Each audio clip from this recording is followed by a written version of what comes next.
प्रभात छात्रों, आज हम लोग हिंदी विषय के द्वितीय पाठ का अध्ययन करेंगे। द्वितीय पाठ का नाम है ईदगाह। ईदगाह का अर्थ होता है वह स्थान जहाँ ईद के दिन लोग एकत्र होकर नमाज पढ़ते हैं और खुशियाँ मनाते हैं। तो आज हम लोग द्वितीय पाठ के चौथे पैराग्राफ से अध्ययन करेंगे। हामिद भीतर जाकर कहता है, तुम डरना नहीं अम्मा, मैं सबसे पहले आऊँगा, बिल्कुल मत डरना। गांव से मेला चला। अन्य बच्चों के साथ हामिद भी जा रहा था। कभी सब दौड़कर आगे निकल जाते, फिर किसी पेड़ के नीचे खड़े होकर साथ वालों की प्रतीक्षा करते। हामिद अंदर जाकर अपनी बूढ़ी दादी से कहा कि अम्मा, तुम बिल्कुल मत डरो, मैं सबसे पहले आऊँगा। सभी लोग गांव से मेले की तरफ चल दिए। अन्य बच्चों के साथ हामिद भी जा रहा था। कभी कभी मित्रों के साथ दौड़ते हुए आगे निकल जाते और कुछ मित्र का इंतजार करते, किसी पेड़ के पास खड़ा होकर के, और उन मित्रों की प्रतीक्षा करते। प्रतीक्षा का अर्थ होता है इंतजार करते थे।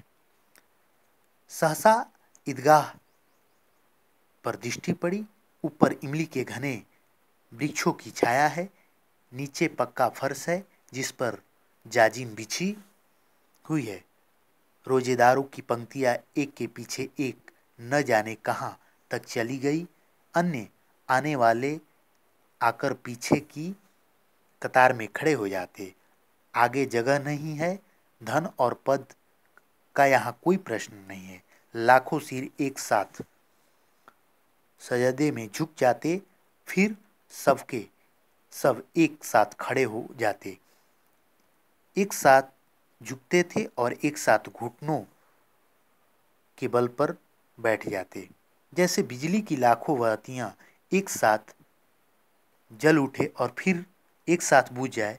अपूर्व दृश्य था, मानो भ्रांत भाव के एक सूत्र इस समस्त आत्माओं को एक ही लड़ी में पिरोई हो। सहसा का अर्थ होता है अचानक, जाजिम का अर्थ होता है चादर। अचानक सभी की दृष्टि ईदगाह पर पड़ी। इमली की घने हुई वृक्ष की छाया है, नीचे पक्का फर्श है। पक्के फर्श पर जाजिम का अर्थ होता है चादर, चादर बिछी हुई है। रोजदारों का अर्थ होता है रोजा रखने वाले। रोजा रखने वाले व्यक्ति पंक्तिबद्ध एक के पीछे एक लगे जा रहे हैं। यह कहाँ तक चली गई इसका कोई ठीक नहीं। नए आने वाले आकर पीछे की कतार में खड़े हो जाते। आगे जगह नहीं है, धन और पद का यहाँ कोई प्रश्न नहीं है। यहाँ पर कोई धन और पद की प्रश्न नहीं उठता है। लाखों सिर एक साथ झुकते थे।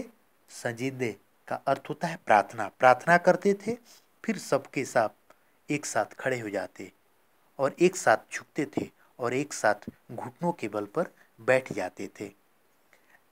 लगता था कि बिजली लाखों बत्तियां एक साथ जल उठी और फिर एक साथ बुझ चुकी। भ्रातृत्व का अर्थ होता है भाईचारे का भाव। सब लोग के अंदर भाईचारे का भाव है और एक सूत्र में आत्मा जो है एक लड़ी में पिरोया गया हो।